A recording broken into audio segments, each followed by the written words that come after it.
Mi nombre es Manuel León, soy socio director para Stenda de China. Quizás en los últimos 20 años veo aquí alguna cara conocida que me ha tenido que sufrir y padecer en los últimos 20 años, ya sea en mi vertiente de director de la oficina de Stenda en China o de socio de la consultora Marlocor.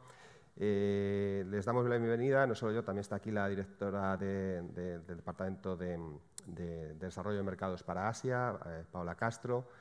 La ponencia de hoy es originalmente impartida por Alicia García Herrero, que ahora la presentaré.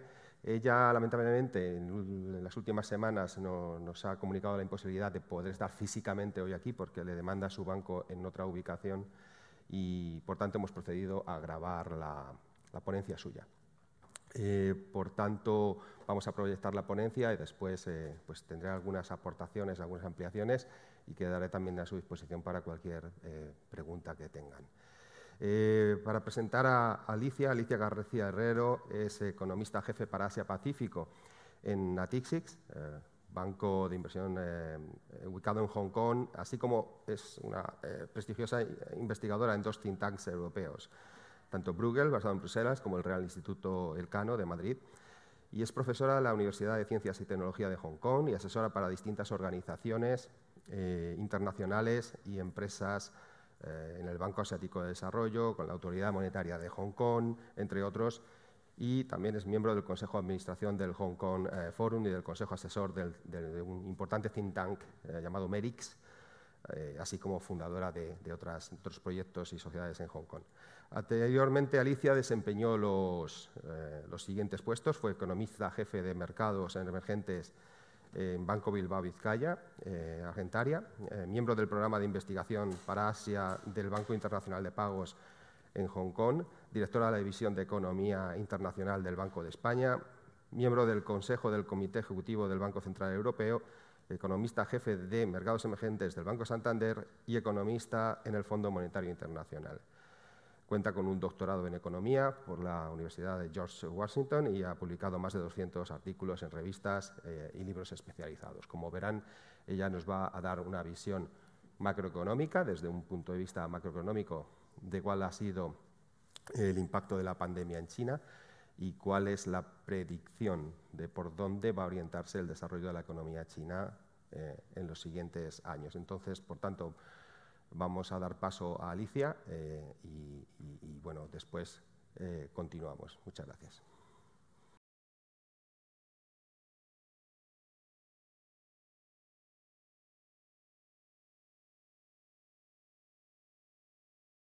Hola, buenos días. Soy Alicia García Herrero, economista jefe para Asia-Pacífico en el Banco de Inversión Natixis.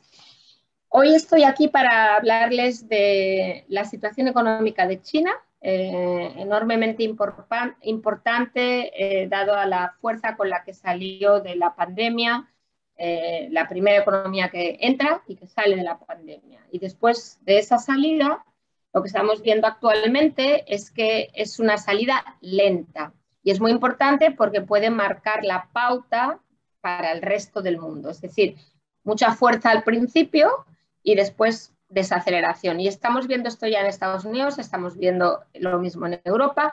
Entonces, me parece que es una buena mirada a lo que puede ser nuestro futuro en el 2022 desde la perspectiva de China. Más allá de eso, siendo una economía tan enorme hoy por hoy, ya la primera del mundo en paridad de poder de compra, pues obviamente es importante para nuestros exportadores y nuestros inversores. Y con eso empiezo esta presentación de hoy, que ya digo, hablará primero del corto plazo, pasará a un caso que ustedes habrán leído en la prensa, que es el caso de una de las empresas mayores del mundo, aunque no muy integrada al resto del mundo, que es una constructora Evergrande con 300.000 millones de dólares en deuda, que ha suspendido pagos técnicamente, lleva retraso en los pagos de los bonos en offshore.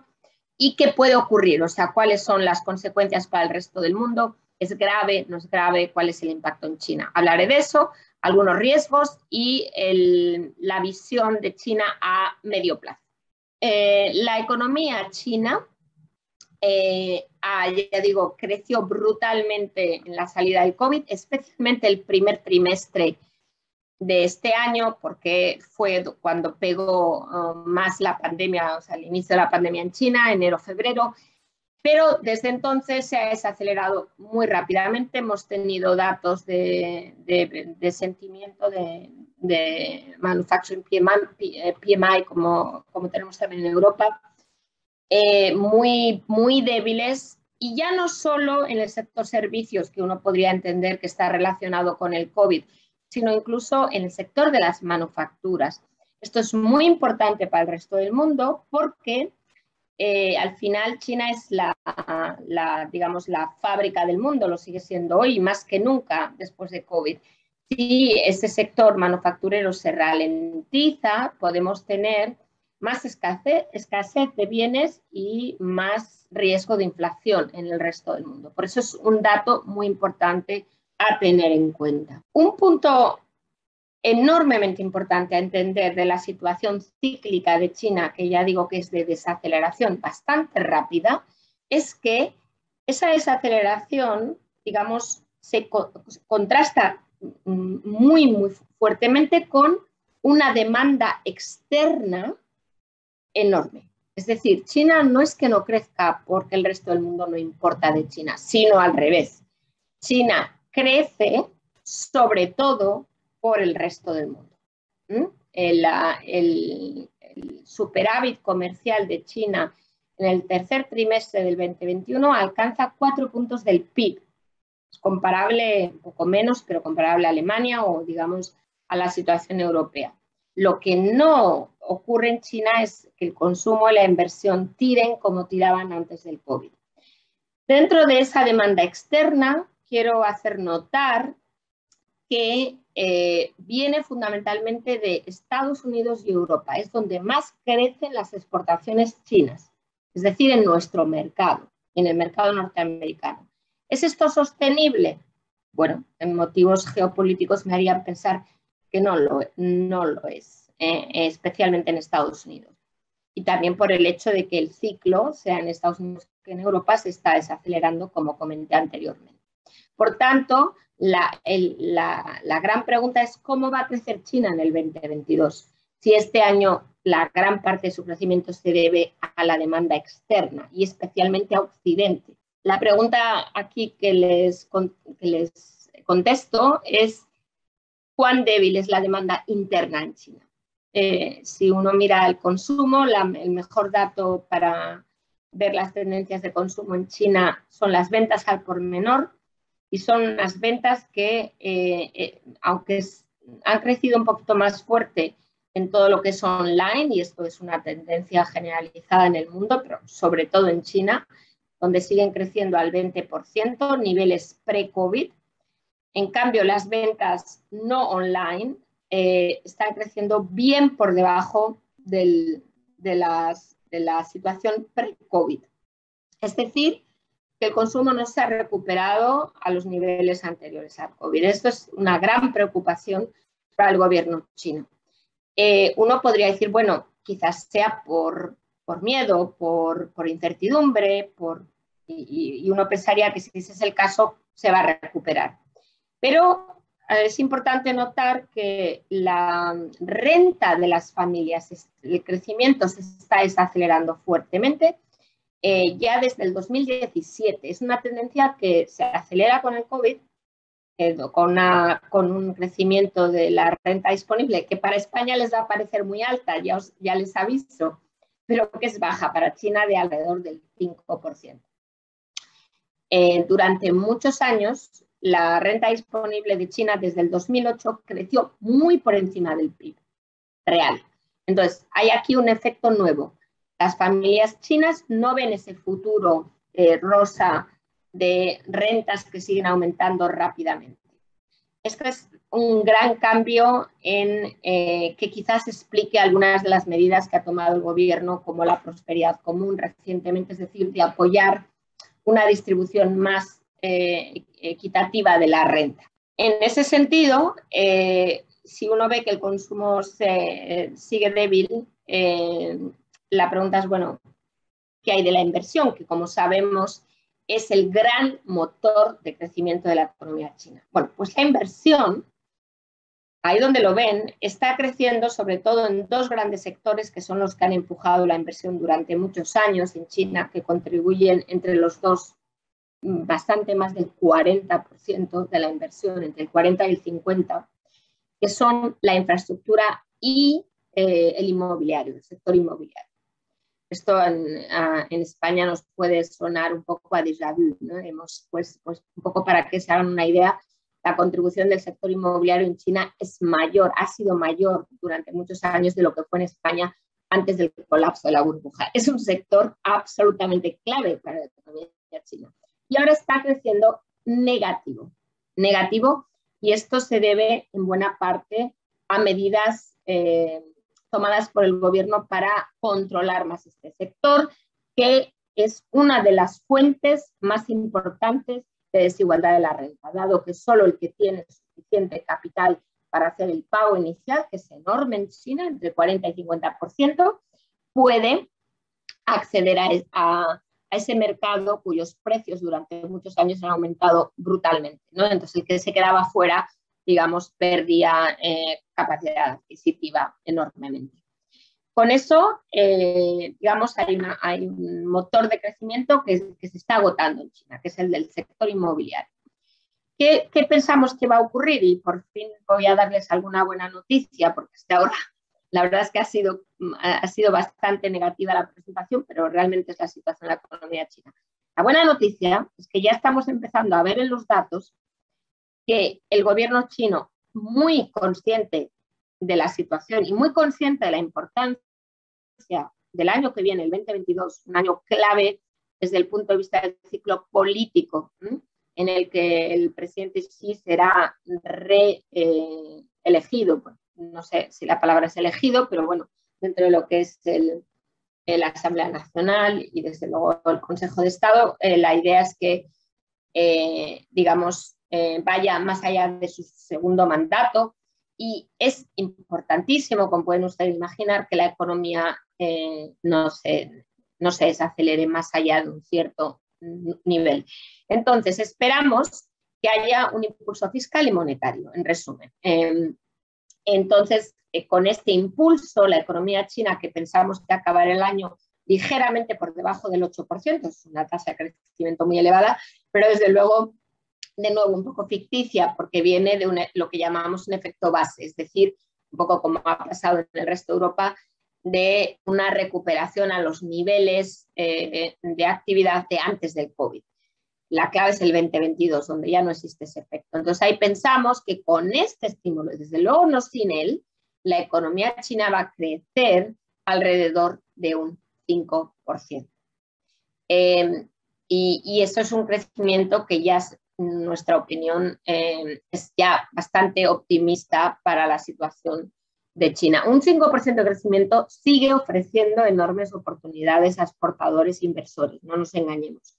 Está muy por encima del crecimiento potencial del mundo occidental y de América Latina, y similar al crecimiento potencial del resto de Asia emergente. Es decir, sigue siendo un crecimiento elevado. Paso a hablar de este caso concreto de Evergrande, porque yo creo que es ejemplificador sobre la situación de la economía china, y es esa idea de se acabó con ese modelo de crecer a través de la construcción. Ya digo que de esto nosotros sabemos y entendemos que cuando acaba ese modelo tiene un impacto importante en el crecimiento. Aquí les muestro un poco cuáles son los canales de los que voy a hablar muy rápidamente: el canal macro, regulador y el impacto de este evento de Evergrande. En lo que se refiere al impacto macro, de nuevo, es un ciclo del sector inmobiliario que realmente se ha ido desacelerando ya hace años y ya, digamos, toca su fin, porque el regulador crea muchos problemas. De hecho, se llaman las 3 líneas rojas, que son como límites al endeudamiento de las empresas constructoras. Y como les ponen estos límites, van quebrando, o van al menos quebrando desde el punto de vista de impago en el mercado de bonos, que como ven ahí en el gráfico de la derecha, esa barra del 2021 ha aumentado mucho por el sector inmobiliario, que es el color morado. Ahí ven ustedes la cantidad de impagos en ese sector de empresas constructoras. Y nos esperamos muchos más. ¿Es esto un problema sistémico? Realmente no lo es para el mundo. Y el motivo es que realmente lo que va a ocurrir es que el impacto es sobre todo sobre la economía real. Las empresas constructoras en China se financian fundamentalmente por ventas adelantadas de vivienda. Ahí lo ven, alrededor del 54% de las ventas son preventas. Entonces, ¿con esto qué ocurre? Que el gobierno no puede dejar caer a empresas que tienen más de 1 millón, entre 1 y 1,5 millones de viviendas por acabar, que es el caso del Grande.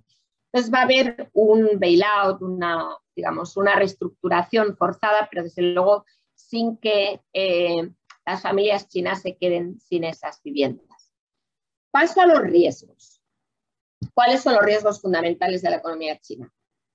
El primer riesgo es el que ustedes ven en la prensa continuamente, que es esta ansia regulatoria por controlar al sector tech, al sector de la educación, al sector, ya digo, del inmobiliario, todo lo que pueda generar desigualdad de la renta. Y también todo lo que pueda acumular datos a los que el gobierno, y por decir el gobierno también el partido, obviamente no tenga acceso. Y con eso vamos a tener que vivir. Esto va a reducir el crecimiento de China, sin duda alguna, y va a continuar, no ha acabado. El segundo riesgo es que, como sabemos bien en España, el sector inmobiliario se tiene que deshinchar, tiene que reducir tamaño. Y esto va a significar que la inversión en ese sector va a seguir siendo negativa o muy baja durante bastante tiempo. Esto va a reducir de nuevo el crecimiento en China. El tercer riesgo de la economía china es algo que conocemos muy bien en Europa, que es la crisis energética en la que nos encontramos. China la está viviendo, pero con unas características especiales que están más relacionadas al precio del carbón que al precio del gas, porque en su canasta energética el carbón tiene un enorme peso.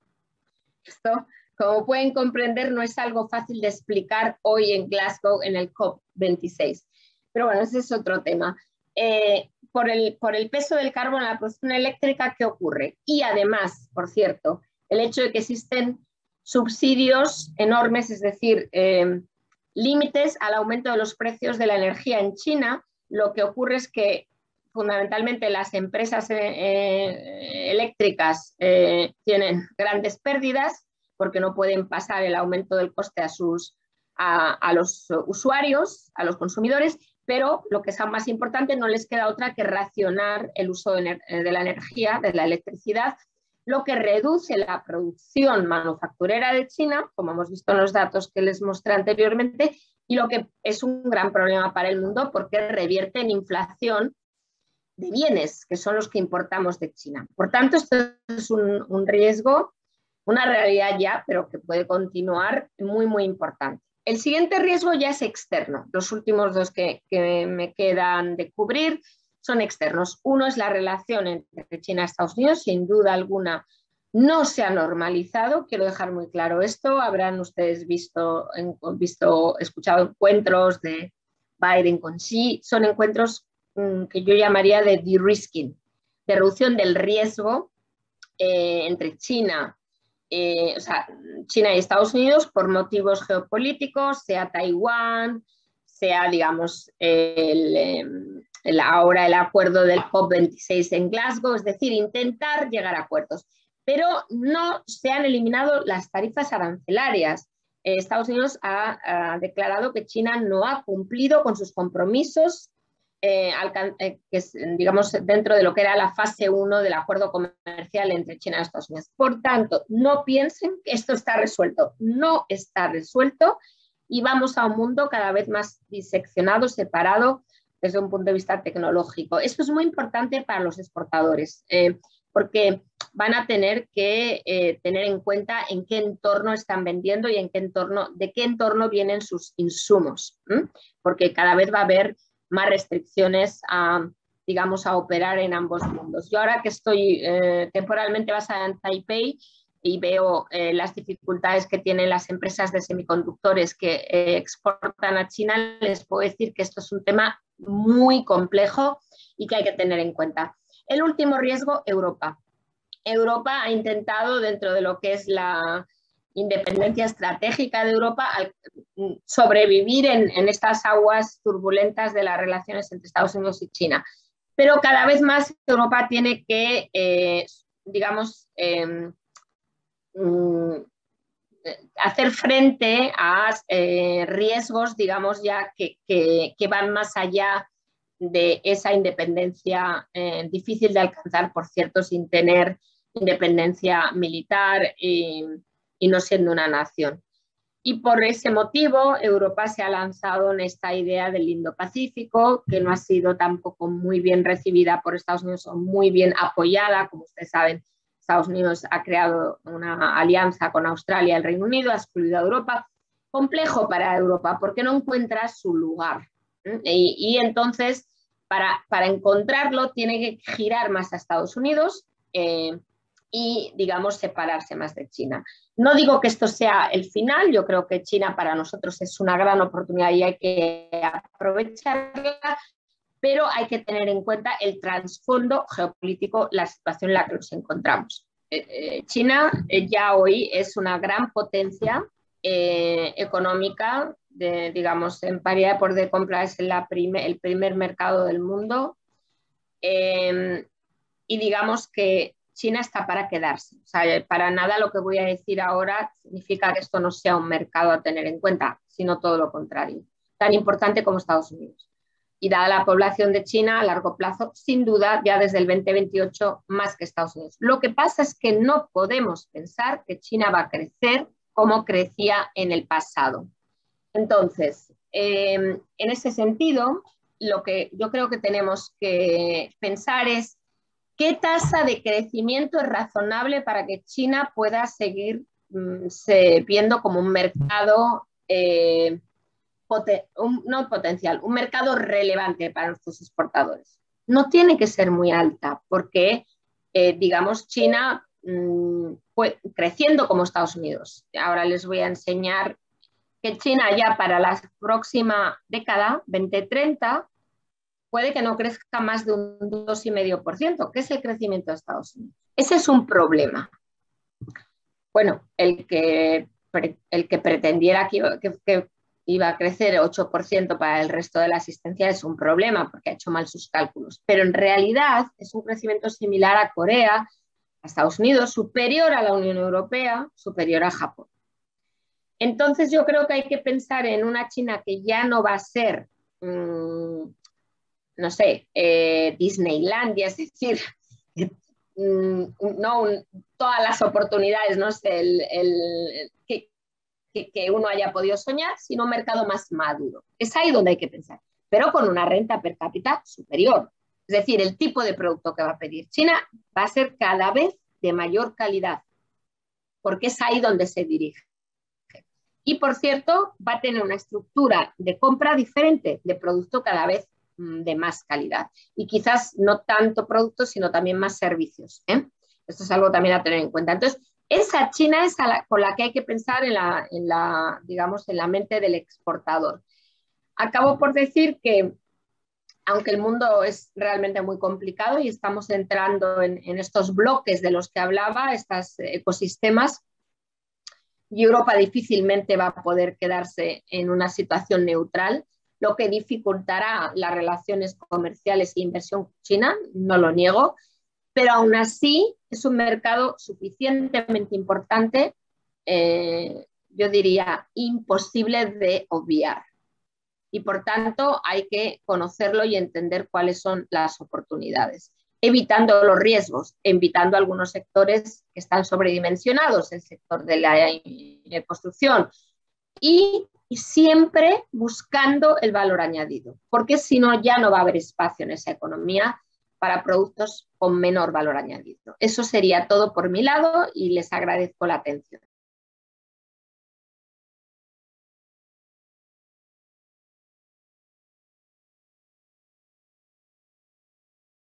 Muy bien, pues les ruego, dado que imagino que Alicia verá este vídeo después por Stenda TV, les pediría que un aplauso para Alicia por su contribución hoy a Stenda Global.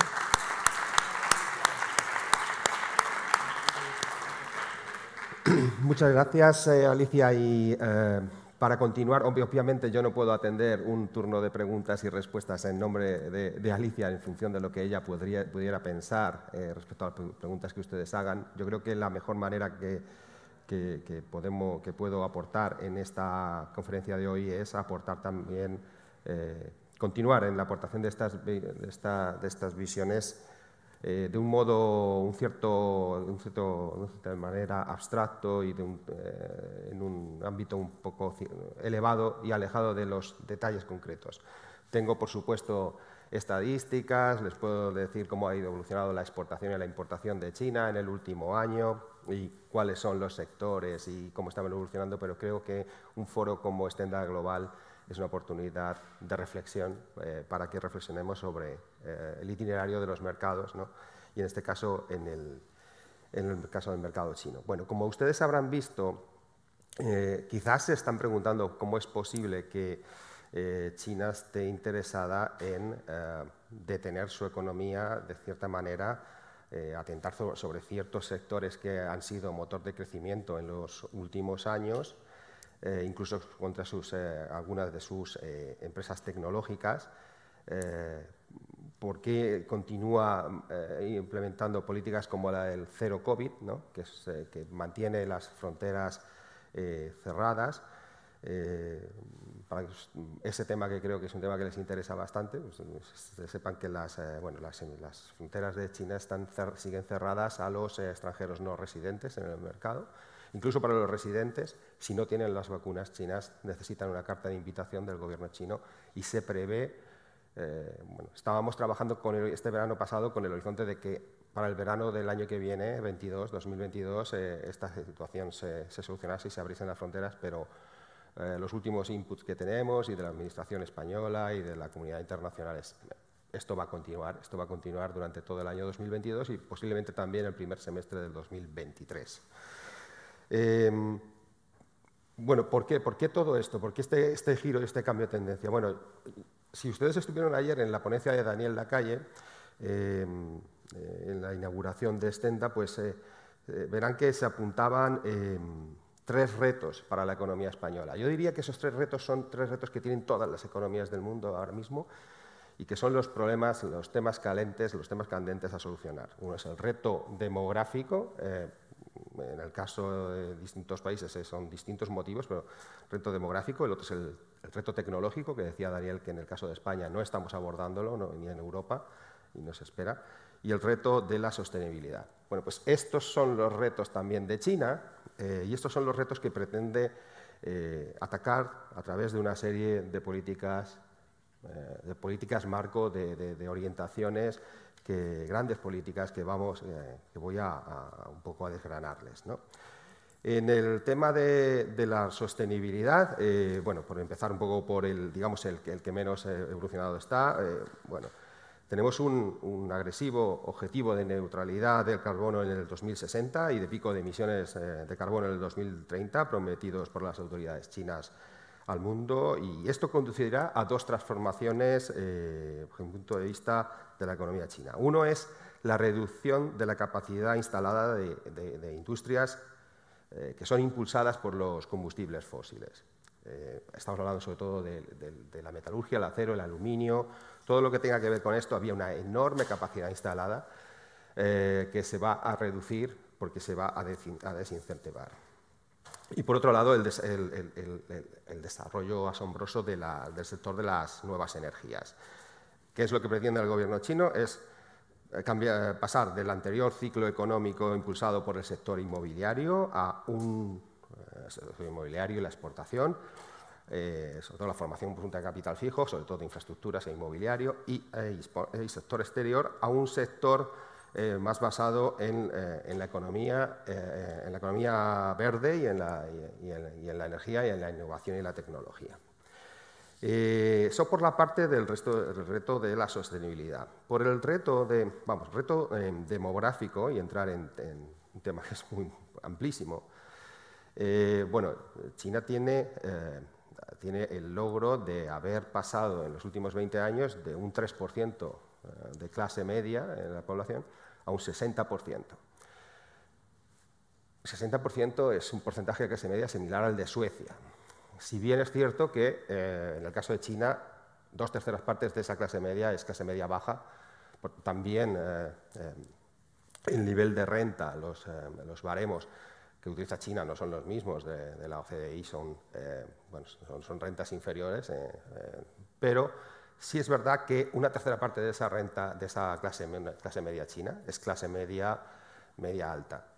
Estamos hablando de 200 millones de personas, con lo cual sigue siendo un mercado interesante, y es una población que ya está habituada, e incluso las nuevas generaciones han crecido ya en esa abundancia y tienen otra serie de aspiraciones y otra serie de demandas.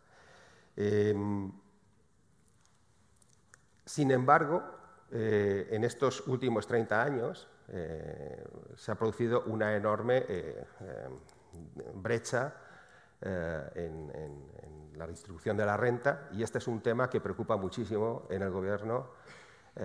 Como ustedes sabían, el presidente Deng Xiaoping, que inició la política de reforma y apertura, tenía que, parte de aquel dicho de no importa si el gato es blanco o negro, sino que cace ratones, tenía una idea de que era bueno hacerse rico, era bueno que ciertas capas de la población amasasen fortuna, porque eso iba a permear, iba a evolucionar, iba a traccionar de todo el país adelante, y por tanto en el largo plazo eso iba a contribuir al bienestar de todos. Esto ya se ha visto después de 30 años que era, digamos, una tendencia que se agravaba, y el Gobierno chino tiene muy seria intención de atajar eso. Cuando digo Gobierno chino, claro, obviamente es la administración actual también, y en eso, a nivel de anecdótico, si ustedes quieren luego investigar sobre el particular, hay en particular un personaje que es uno de los miembros del Comité Permanente del Politburó, y que es uno de los 7 miembros, que se llama Wang Huning, que es el Kissinger chino, que curiosamente ha estado en el marco de las grandes ideas, tanto desde la administración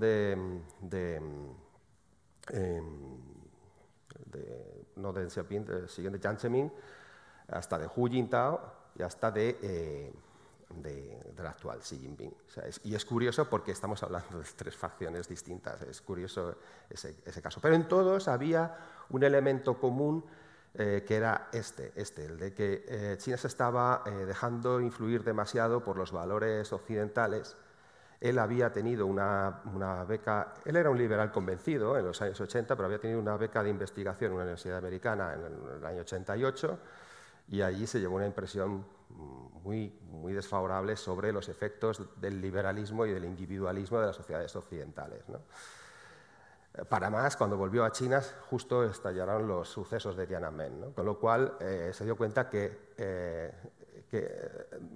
todo cambió totalmente su forma de ver, para sugerir que China debía aislarse de esas tendencias individualistas y debía de ir a un modelo chino. Y estas políticas actualmente se llaman, sobre todo, lo que es hay 2 conceptos que le impulsa, que es un tema, es el sueño chino, y por otro lado, la prosperidad común, common prosperity. Estos conceptos, si los googlean, los verán en muchos sitios. ¿Qué significa el tema de la prosperidad común? Pues significa esto, que después de décadas de crecimiento a 2 dígitos, eliminar la pobreza absoluta, hay que cambiar la orientación de las políticas, desde que lo primero es el crecimiento, hablar de un crecimiento más equilibrado. Y en ese sentido, poner al Estado como garante de la equidad, garante de la protección del ciudadano consumidor, en Occidente diríamos consumidor, hasta el punto de implementar el escrutinio regulatorio pues para todos los temas ahora mismo de protección de datos, de protección frente a las grandes empresas tecnológicas, pinchar la burbuja inmobiliaria. Ojo, yo creo que efectivamente, como decía Alicia, es voluntariamente el Gobierno y se está pinchando de forma controlada, porque lo que se pretende es eso, frenar con esas 3 líneas rojas, frenar el endeudamiento de las grandes constructoras para evitar que pase algo como lo que nos pasó en Occidente hace 10 años. Y por otro lado, bueno, el tema del sueño chino, ¿no? Efectivamente es el China Dream. Bueno, es un reflejo también, una aportación de él a una especie de doctrina Monroe al modo chino también, de decir, es Asia para los asiáticos y Asia realmente también para China, es el patio trasero, así como también a finales del 19 Monroe decía que Latinoamérica y el Caribe debía ser para los americanos, pues también Asia debe ser la zona de influencia de China.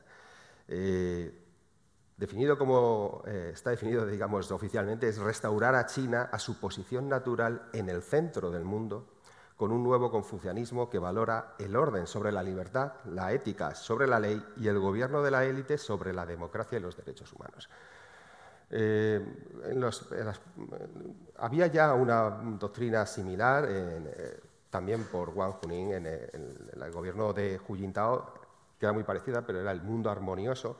Pero esto era una visión mucho más que todavía predicaba una apertura china como un garante de la apertura de las economías, de la interacción con el mundo, del diálogo de civilizaciones, del ascenso pacífico. Sin embargo, esto es una visión mucho más inward-looking, mucho más cerrado, mucho más proteccionista. Introduce un poco de idea de choque de civilizaciones, de movilizar el espíritu chino y la fuerza china.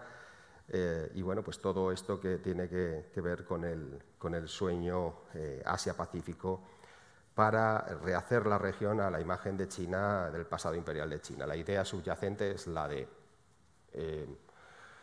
el partido tiene la responsabilidad de, en el centenario de la Constitución de la República, haber devuelto a China al pasado que no debió perder a mediados del siglo XIX y de volver a ser la primera potencia mundial, como se dice, second to none, no por detrás de nada, con un liderazgo tecnológico, un liderazgo económico y un liderazgo en las tecnologías. Entonces, ahí pasamos al tema de la economía de los... como ustedes saben, ahí había un plan China 2025 que era controlar, garantizar, o sea, promover el que ciertas economías, en concreto en el entorno de 14 sectores, hubiese China adquiriese un porcentaje de dominio de esos sectores. Posteriormente, muy rápidamente, también se han dado cuenta que realmente lo importante no es la tecnología en sí, sino o quién fabrica esa tecnología, sino quién controla los estándares de esas industrias, ¿no? Y por tanto, ahora se tiene otro plan, que es el China 2035, que pretende controlar los estándares de ciertas industrias, sobre todo en industrias tecnológicas. Estamos hablando sobre todo del Internet de las Cosas, del 5G, en fin, de la automatización, robotización y demás. Este es bueno, digamos, junto a la doble circulación, otro concepto, es un concepto que introduce pues, la voluntad de tener una actitud en cierto grado proteccionista, ¿no? Volvemos a un proteccionismo porque doble circulación significa que, como ha dicho Alicia, que no vamos a dejar de exportar, pero vamos a depender bastante más del mercado interno y la exportación va a ser sobre todo una exportación que entendemos el mundo en cierta manera se nos va a ir cerrando por cuestiones geopolíticas. Todo esto está dominado por consideraciones geopolíticas. Como ven, no he estado hablando de comercio exterior, de protecciones y demás. Es algo que yo creo que en el último quinquenio está dominando el discurso. Y por tanto, pues la doble circulación consagra la sempiterna ambición, diría, de China de ser autosuficiente, de aislar el mercado interno del resto del mundo, eliminando cualquier cuello de botella, integrar verticalmente producciones, es algo muy tradicional bueno, desde la revolución, ¿no? Esos intentos de integrar verticalmente industrias y lograr, en cierta manera, una autosuficiencia del mercado. Consecuencias, como decía Alicia, pues China ya no necesitará importar insumos, bienes intermedios de alta gama, se intentarán desarrollar localmente, con obvias consecuencias negativas para los que exportan bienes intermedios tipo Alemania, Estados Unidos, Japón, etc. Y esa exportación y esa importación va a ir orientándose cada vez más tanto a la importación de commodities, todo lo que le haga falta a China, pues obviamente lo va a buscar donde esté en el mundo, pero por el resto en los países afines, países de la iniciativa de la Franja y la Ruta, ¿no? Del Belt and Road famoso. Bueno, pues ese es el marco, qué es lo que hay detrás, ¿no?, de todo esto. En este marco estamos, la expectativa es a que tengamos un mercado, si ya era difícil, cada vez más difícil. Yo diría que con el cierre del COVID se ha producido, hoy lo hablaba con alguna empresa que está aquí y efectivamente me ha confirmado que es el caso suyo, con el cierre de las fronteras, la imposibilidad de viajar, de eventos comerciales allí, pues obviamente es mucho más difícil introducir productos nuevos porque, por un lado, no hay ferias comerciales, no hay esa exposición a esa oferta internacional. Por otro lado, también muchos de los extranjeros que allí vivimos nos hemos estado yendo del país en los últimos 5 años, pero especialmente en estos 2. Muchos se quedaron fuera al principio de la pandemia y decidieron abandonarlo. Y entonces pues, hay una reducción importante de la población expatriada. No es tan importante, ojo, como el consumo que ejercen, porque sí lo era hace 15 años. Obviamente ahora mismo el consumidor del aceite de oliva, del jamón, es sobre todo el importante, es el consumidor chino, no es el occidental. Pero sí tenemos ese valor como prescripción, ¿no? Digamos que, por ejemplo, les pongo ya a nivel jocoso el ejemplo de, había ciertos establecimientos, ciertos bares, en los que se consumían sobre todo tablas de productos curados y quesos, donde prácticamente no se veían chinos, se podía ver pues al extranjero que iba con su mujer o su novia o novio local, pero en cierta manera era un concepto de consumo que no se entendía, eso de comer, ¿no? Fue el momento de la pandemia de quedarse vacío de extranjeros y cuando se reabrió China, esos sitios fueron absolutamente inundados por el consumidor, por clientes locales, clientes chinos, ¿no? Quiero decir con esto que sí tenemos un poder de prescripción. O sea, hoy en día, bueno, ya el jamón ibérico se introdujo hace 10, 12 años con éxito y sobre todo al principio la atracción fue la prescripción que ejercíamos los consumidores occidentales, que allí estábamos, que realizábamos eventos, que lo prescribíamos y se veía algo como algo. Hoy, si tuviésemos que introducir un nuevo producto gourmet, no sé, nos dice pues introducir no sé, la melva de algún sitio y demás, todo eso costaría mucho más. Bueno, entonces, por ese lado tenemos esa dificultad, pero por el otro lado, el hecho de tener la puerta cerrada, de que algunas importadores hayan caído y, por tanto, algunas marcas hayan salido del mercado, ha beneficiado a todos los que ya estaban en el mercado y especialmente a los que estaban en el mercado y tenían ya alguna presencia física, había una implantación en destino. Filiales o por lo menos tener un brand ambassador es algo que yo siempre he recomendado durante estos 20 años y que hasta muy recientemente era algo que las empresas no solían hacer. Pero en esta situación, más que nunca, tiene valor el tener ese caballo de Troya dentro. Y esta va a ser una recuperación en K, en el sentido de las empresas que estaban dentro y tienen esas herramientas y tienen cómo defenderse, van a seguir creciendo aunque el mercado caiga, Por el mercado del aceite de oliva en el último año ha caído un 10%, el de los vinos lleva cayendo 30-40% en los últimos 4 años, pero eso significa que hay perdedores que salen del mercado y no encuentran la vía de volver a entrar, gente que está fuera y que tampoco va a ceder, pero los que están dentro y se pueden defender y tienen esas herramientas van a poder incluso seguir incluso en mercados decrecientes, con lo cual vamos a ver una concentración de la oferta en ciertos actores, ¿no? Por decirles, bueno, ya terminar por temas de exportaciones y demás, pues eso, hemos crecido en las exportaciones un 22% España en el 2020, las importaciones se estancaron, obviamente por la pandemia, en torno al 2%, pero en este año, en lo que llevamos de año hasta agosto, pues las exportaciones van cayendo un 4%. Se está muy influenciado por el tema de la partida del porcino, que es un caso particular, pero que está generando mucho ruido.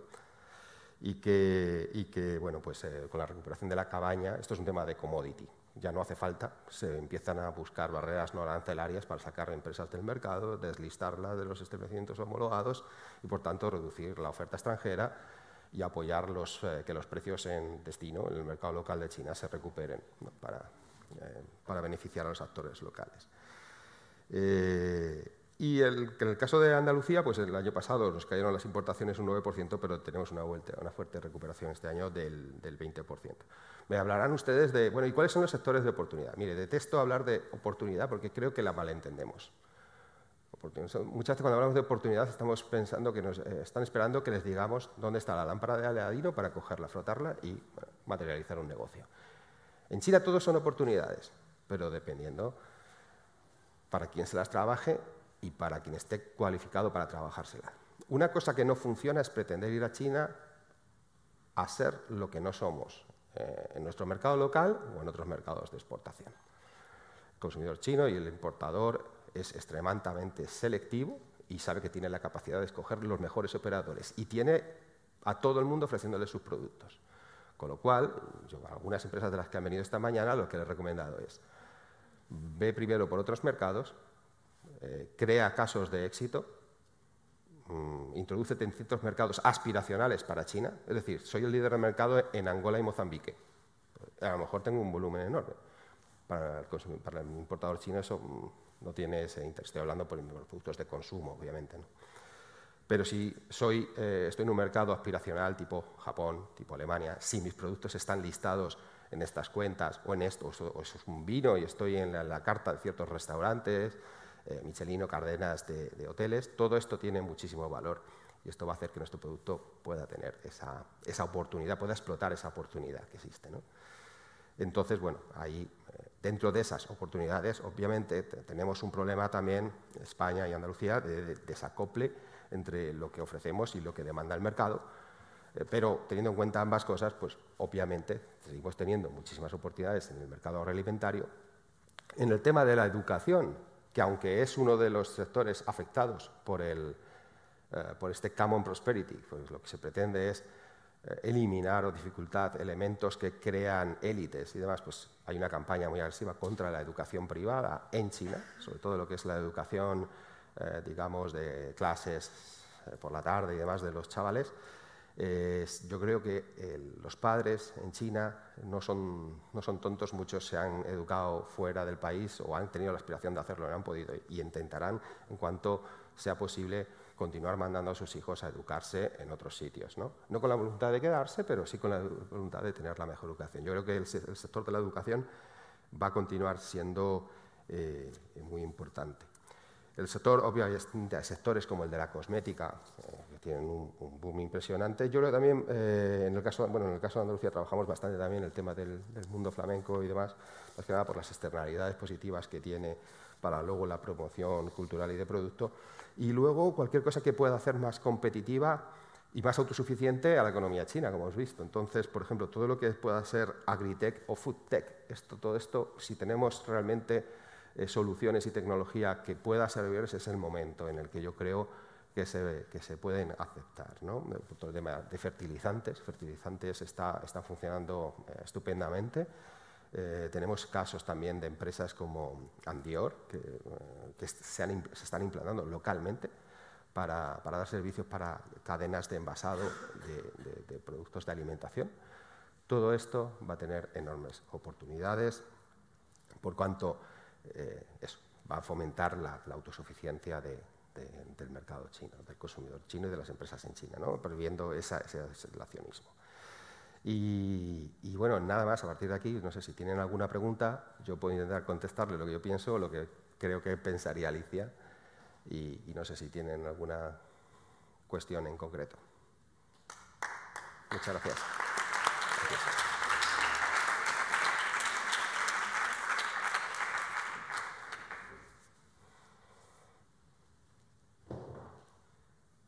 Bueno, pues...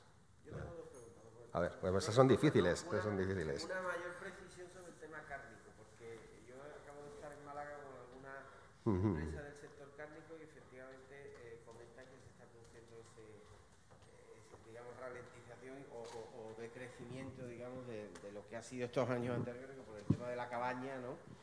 Ha habido un incremento muy fuerte de las exportaciones. Bueno, yo no sé si tú tienes ahí alguna previsión del ritmo con el que eso va a caer, porque sí que es verdad que hay algunas empresas, sobre todo en el fresco, que tienen mucha concentración fruto de la actividad de estos años en el mercado chino. Y la segunda pregunta es más general y no es una pregunta, es más una invitación. A ver, yo creo que tú, con la enorme experiencia que tienes en China, conozco poca gente que conozca China tal como la conoces tú, Manuel, y eso es una ventaja.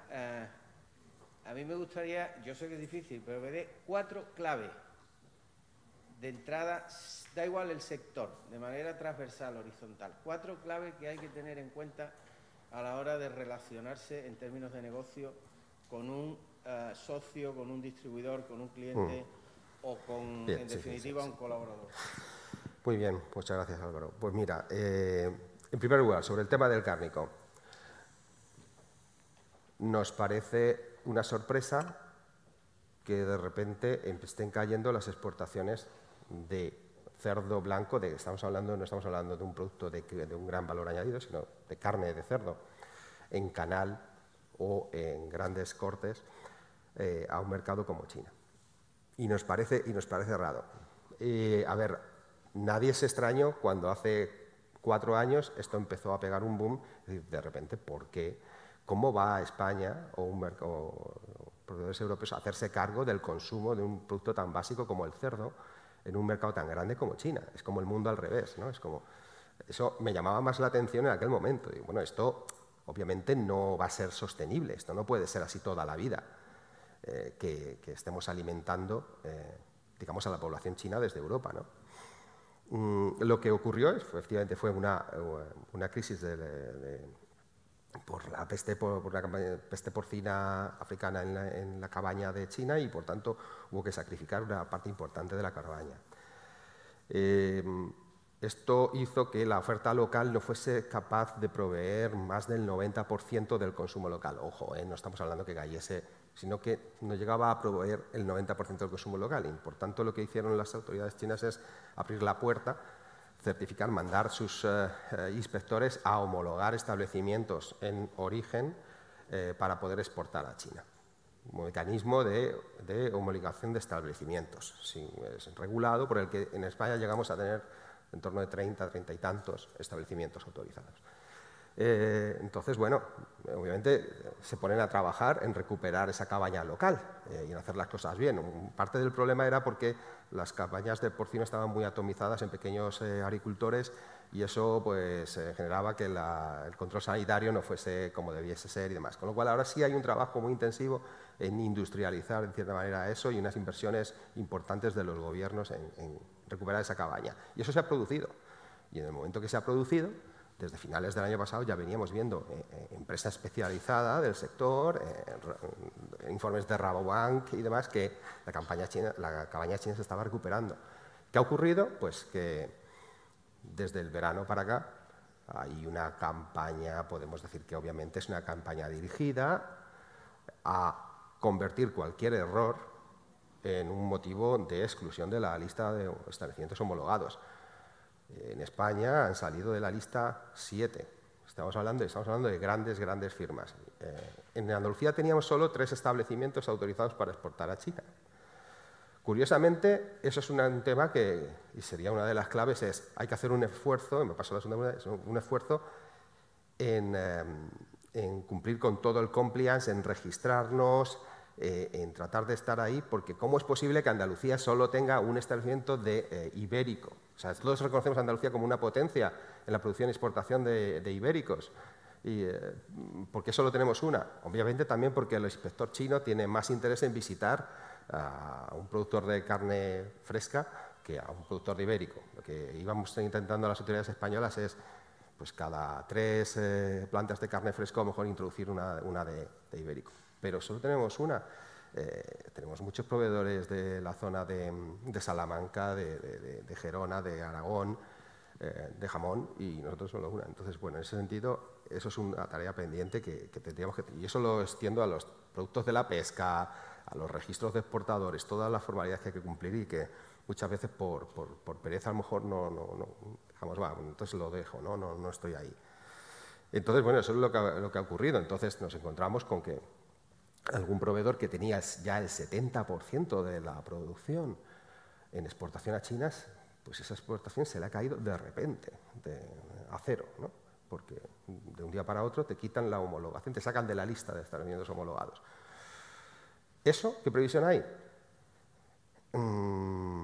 Eso, vamos a ver, tiene la solución de conjunto que afecta ya de momento a 7 y que yo creo que va a afectar a más y a más y a más. Yo recomendaría que todo exportador de porcino tenga extremado cuidado porque a la mínima le van a sacar.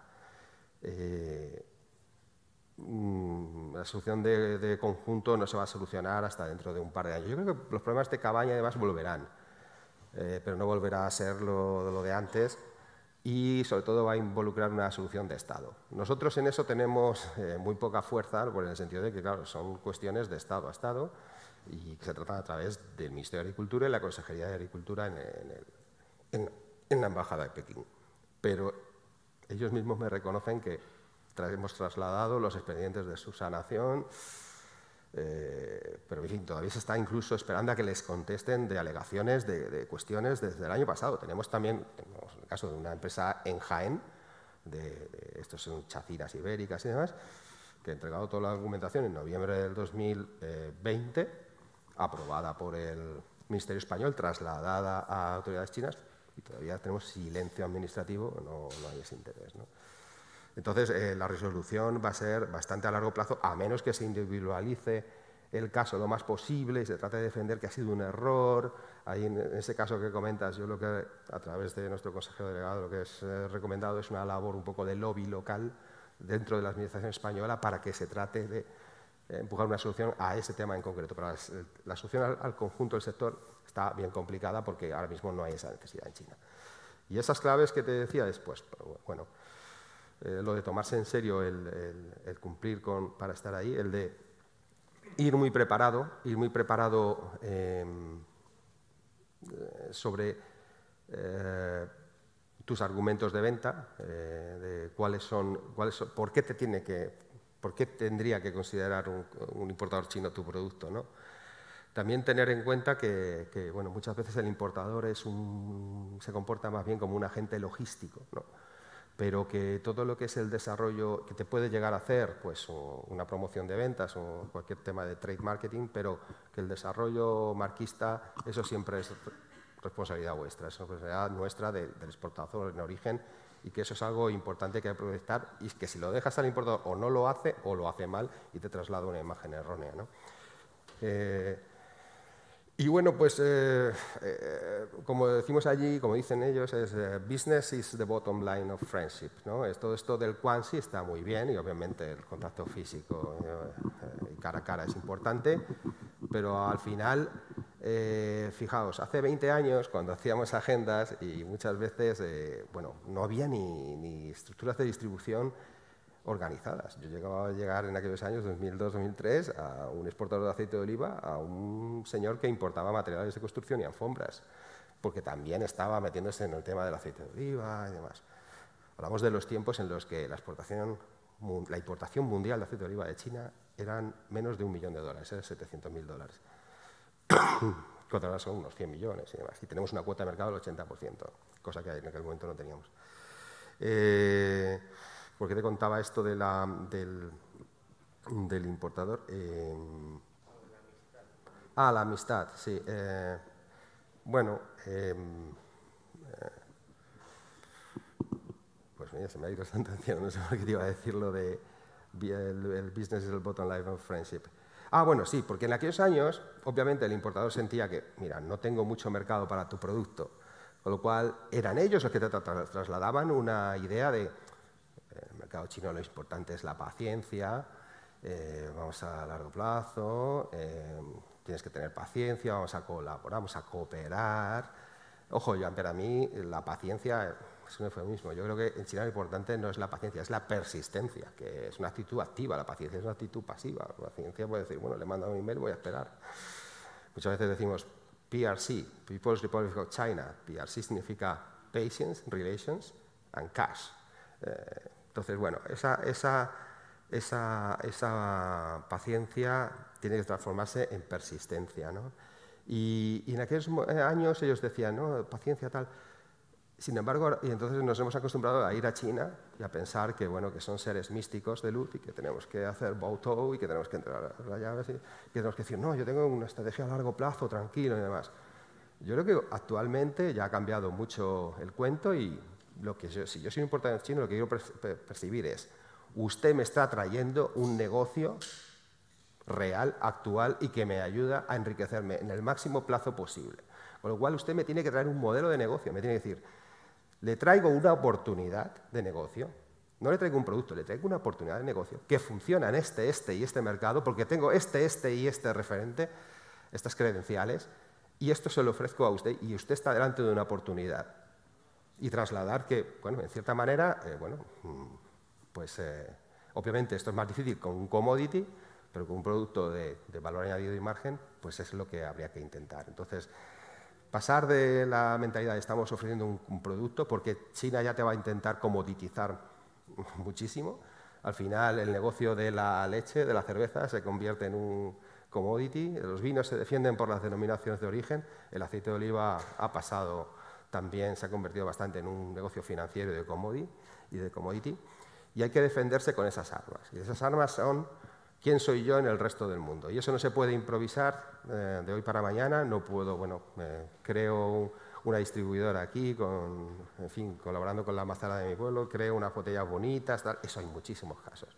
Pero ¿quién soy yo? Tengo premios internacionales, estoy referenciado en estas cadenas de distribución, se consumen en estos hoteles, ¿qué chef utiliza mi producto? Estas son las claves para que realmente despertar el interés del importador y tengamos esa palanca, porque al final en la relación es eso, mientras exista un negocio y mientras tengamos un negocio que funcione, tendremos la palanca de la relación y esa relación continuará.